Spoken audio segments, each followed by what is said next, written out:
Hello friends, welcome है literature classes में। आज की क्लास में फ्रेंड हम डिस्कस करेंगे कि जो हमारी वैकेंसी आई हैं, रिक्रूटमेंट आई हैं टीजीटी और पीजीटी एनवीएस नवोदय विद्यालय में जो हमारी वैकेंसीज आई हैं, तो उनको लेकर हम डिटेल डिस्कस करेंगे कि क्या मोड ऑफ एग्जाम रहने वाला है, वैकेंसीज हैं वो कितनी हैं, और साथ ही साथ पेपर पैटर्न, सिलेक्शन प्रोसेस और सिलेबस है वो क्या है।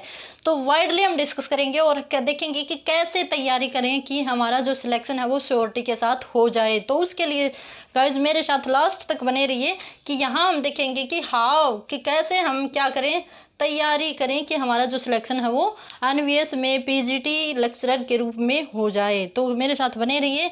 यहाँ हम देखते हैं कि मोड ऑफ एग्जाम, जो फ्रेंड पहले जो मोड ऑफ एग्जाम था वो ऑफलाइन था, पहले जो मोड था वो ऑफलाइन था फ्रेंड, लेकिन जो हमारा पिछला पेपर हुआ था 2019 का, तो उसमें जो हमारा ऑनलाइन हमारा क्या हुआ था, पहली बार टीजीटी का पेपर पहली बार ऑनलाइन हुआ था। तो फ्रेंड ऑब्वियसली जो टीजीटी का ऑनलाइन हुआ तो पीजीटी का भी ऑनलाइन ही होगा। कंप्यूटर बेस्ड आपका क्या रहने वाला है, एग्जाम रहने वाला है कंप्यूटर बेस्ड। वहाँ आपको क्वेश्चन पेपर है वो कंप्यूटर की स्क्रीन पे दिखाई देगा, जिस तरह के हम DSSB में करते हैं। तो यही मोड रहने वाला है। अब हम बात कर लेते हैं कि वैकेंसी है वो कितनी आई हैं टीजीटी की। तो टीजीटी की वैकेंसी की बात करें तो हमारी टीजीटी की वैकेंसी 144 वैकेंसी आई हैं, जिसमें हम जनरल की बात करें तो जनरल कैटेगरी की हमारी 61 वैकेंसी है। साथ ही साथ जो अदर कैटेगरीज हैं उनमें भी वैकेंसी काफ़ी अच्छी आई हैं। तो टोटल मिला के हमारी 144 वैकेंसी आई है। तो गाइज काफ़ी अच्छा मौका है आपके पास, क्योंकि एनवीएस ने दोबारा आपको मौका दिया है। केवी की भी वैकेंसी सुन बहुत जल्दी ही आने वाली है। तो हमारा जो सिलेबस है वो सेम ही नियरली सेम ही रहने वाला है सभी एग्ज़ाम्स का, चाहे हमारा केवी का हो, एनवी का हो, एचटेट का हो, या फिर हम कहें जो हमारा DSSB है उसका। तो ये तो बात करी हमने जो हमारी वैकेंसी है टीजीटी में जो हमारी वैकेंट पोस्ट हैं वो कितनी दिखाई हैं, 144 दिखाई गई हैं। पीजीटी की अगर बात करें तो पीजीटी में जो हमारी वैकेंसी है वो 37 वैकेंसी है, जिसमें 18 वैकेंसी है वो जनरल के लिए रिजर्व की गई हैं। मीन्स जो जनरल कैटेगरी के बंदे हैं उनकी जो वैकेंसी है वो 18 आई हैं। टोटल वैकेंसी की अगर हम बात करें तो 37 वैकेंसी आई हुई हैं गाइज। तो ये इसके ऊपर हम वाइडली बात करेंगे कि जो पेपर पैटर्न है या हम कैसे तैयारी करें नवोदय के विद्यालय की, जिससे कि हमारा श्योरिटी के साथ हमारा सिलेक्शन हो जाए। तो थोड़ा सा मैं रब कर देती हूँ, फिर हम चलेंगे जो हमारा थर्ड पॉइंट है उसके ऊपर कि थर्ड पॉइंट है वो क्या है। तो थर्ड पॉइंट की अगर हम बात करें तो पेपर पैटर्न हमारा क्या रहने वाला है। तो यहाँ मैं लिख देती हूँ पीजीटी और टीजीटी। तो टीजीटी पेपर पैटर्न और यहाँ पे पीजीटी पेपर पैटर्न माइनर सा हमारा डिफरेंस रहने वाला है दोनों के अंदर, नहीं तो लगभग दोनों जो एग्जाम्स हैं वो सेम ही रहेंगे। थोड़ा सा लेवल का फर्क रहेगा। जो टीजीटी का लेवल है वो ग्रेजुएशन लेवल है और पीजीटी का लेवल है वो पोस्ट ग्रेजुएशन लेवल है। तो यहाँ अगर हम बात करें तो 70 मार्क्स का हमारा कॉमन सिलेबस आने वाला है। 70 मार्क्स का कॉमन सिलेबस आएगा दोनों में ही, और 80 मार्क्स का हमारा सब्जेक्ट स्पेसिफिक आएगा। पहले जो फ्रेंड्स जो टीजीटी एग्ज़ाम था इसमें जो सब्जेक्ट स्पेसिफिक नहीं आता था, लेकिन अब इसमें क्या आने लगा है, सब्जेक्ट स्पेसिफिक आता है।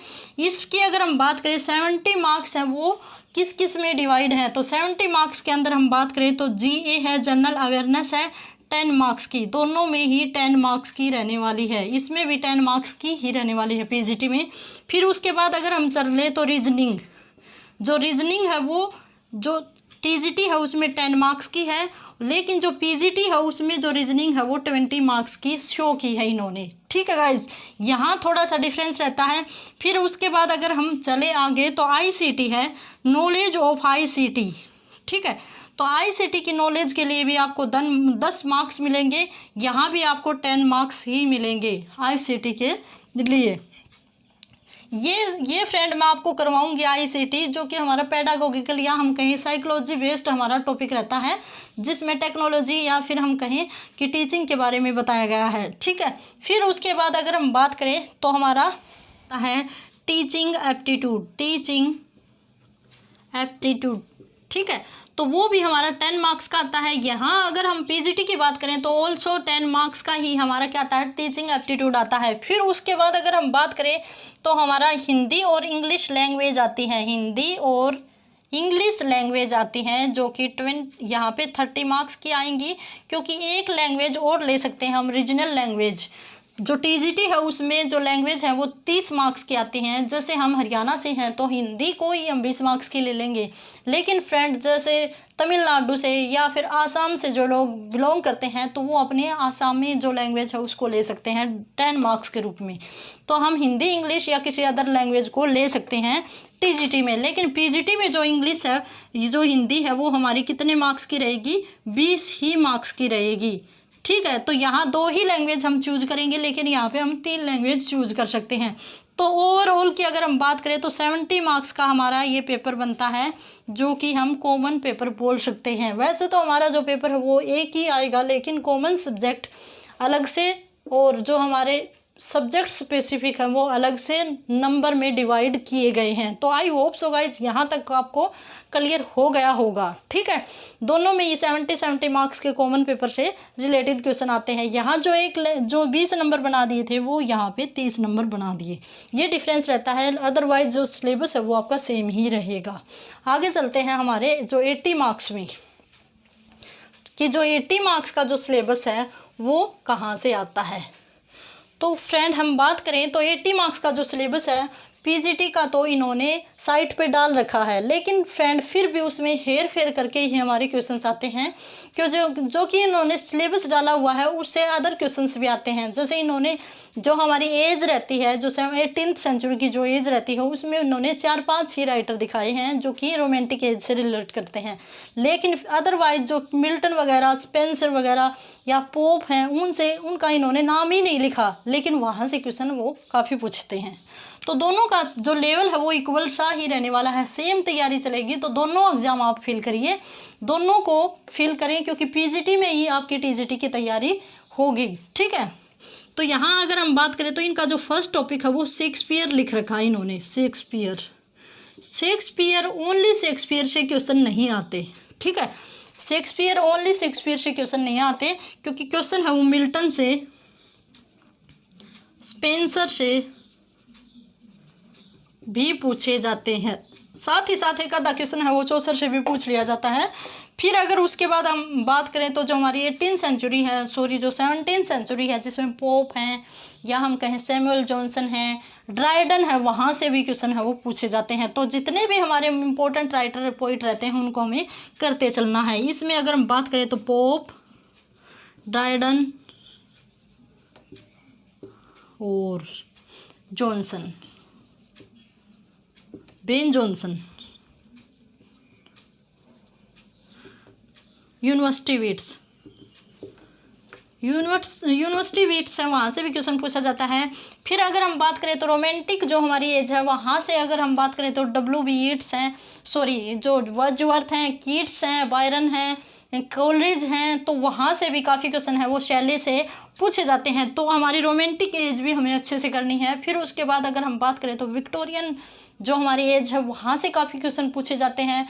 विक्टोरियन एज से अगर हम बात करें तो हमारे जो इम्पोर्टेंट राइटर रहते हैं उनमें से रॉबर्ट ब्राउनिंग है। इस तरह से जो हमारे जो फेमस राइटर हैं, जिनको हम मोस्ट इम्पोर्टेंट मानते हैं, फेमस मानते हैं, उनको हमें करते चलना है।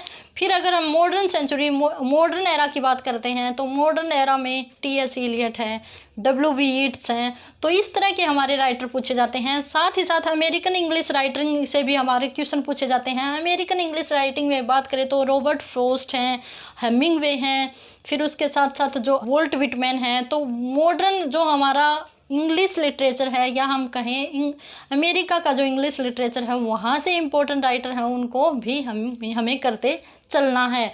फिर उसके बाद अगर हम बात करें तो इन्होंने गाइज मेंशन कर रखा है कनेडियन लिटरेचर से, अफ्रीकन लिटरेचर से। फिर उसके बाद अगर हम बात करें तो ऑस्ट्रेलियन लिटरेचर से भी इन्होंने क्या किया है, अपने सिलेबस में इन्होंने शो किया है। तो यहाँ गाइज हमने जो कनेडियन लिटरेचर से कुछ क्वेश्चंस किए हैं, आप प्लेलिस्ट में देख सकते हैं। अफ्रीकन भी कुछ राइटर्स को हमने डिस्कस किया है। फिर ऑस्ट्रेलियन राइटर रहते हैं, उनसे रिलेटेड हम मोस्ट इंपॉर्टेंट जो हमारे क्वेश्चंस हैं उनको हम करते चलेंगे।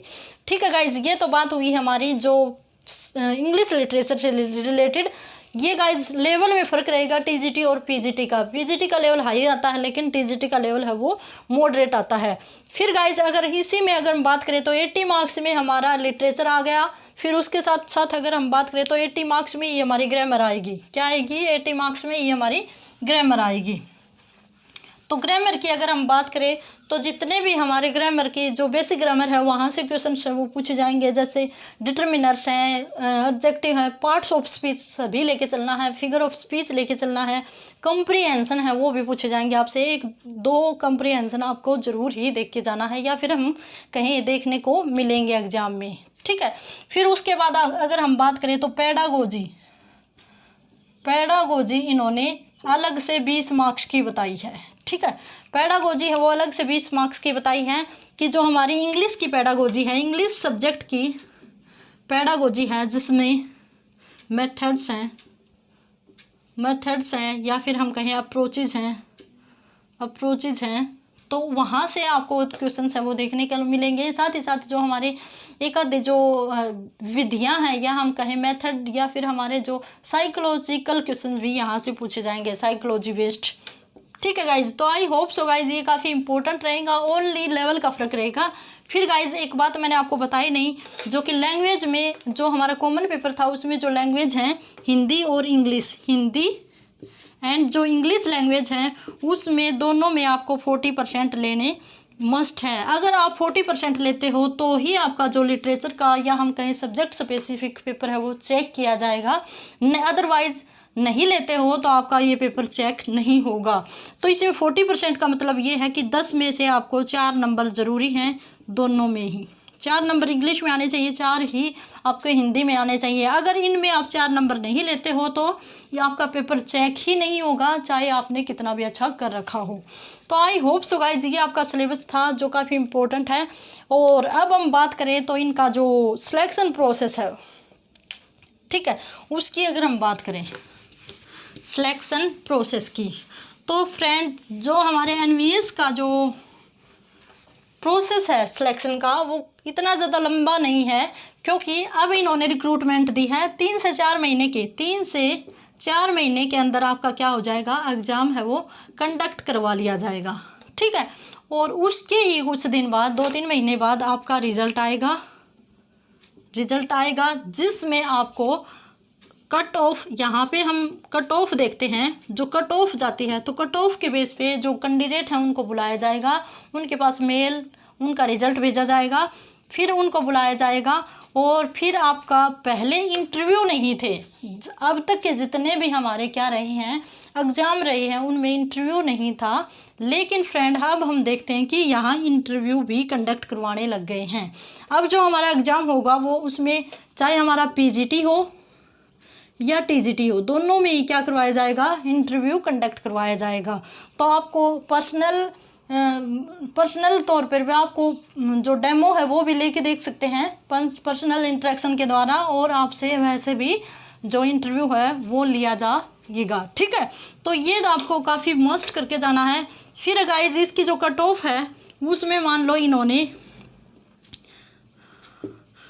जो डबल कैंडिडेट इन्होंने बुला लिए, ठीक है, और उनका इंटरव्यू ले लिया, तो उनमें से जो 144 इनकी पोस्ट है वो भर गई मान लो। ठीक है, इन्होंने दो गुना ज़्यादा कैंडिडेट बुलाए और इतने बंदों को इन्होंने हायर कर लिया, मान लो सिलेक्शन दे दिया, लेकिन इनमें से मान लो 50 बंदे किसी वजह से इसको ज्वाइन नहीं करते हैं। ठीक है, मैं आपको बता देती हूँ 50 बंदे नहीं ज्वाइन करते हैं जो फाइनल सिलेक्शन के बाद भी, तो फ्रेंड ये फिर से ये अपनी कट ऑफ है उसको नीचे लेके आएंगे, और जो बंदे नीचे थे मान लो पहले जो कट ऑफ है वो 110 गई, ठीक है, फिर ये क्या करेंगे 100 तक कट ऑफ लेके आएंगे, और फिर 50 के 2 गुना ही ये क्या बुलाएंगे, कैंडिडेट बुलाएंगे, और जो दूसरी लिस्ट है वो लगेगी। ठीक है, या फिर ये ऐसे भी कर सकते हैं, एक तो प्रोसेस ये रहता है, एक ये रहता है जो इन्होंने डबल बंदों का जो 144 के डबल कैंडिडेट का इन्होंने इंटरव्यू लिया, तो फ्रेंड ये क्या कर सकते हैं, उनमें से इन्होंने 144 लगा लिए, फिर 144 ही बच गए, तो इनमें से ही ये 50 बंदे बुला लेंगे और इंटरव्यू नहीं लेंगे। ठीक है, तो ये प्रोसेस रहने वाला है। तो आपकी क्या है, आपको हताश होने की ज़रूरत नहीं है। जो बंदे 30 से 40 बंदे रैंकिंग ही नीचे रहते हैं, 30-40 अंक से, या हम कहें 30-40 कैंडिडेट ऐसे हैं जो नीचे रहते हैं कट ऑफ से या फाइनल सिलेक्शन से, तो उनको दूसरी कट ऑफ में बुलाया जाएगा। दूसरी जो लिस्ट लगती है फाइनल सिलेक्शन की, सॉरी मैं कट ऑफ बोल रही हूँ, फाइनल सिलेक्शन की जो लिस्ट लगेगी उसमें इनका नाम आ सकता है।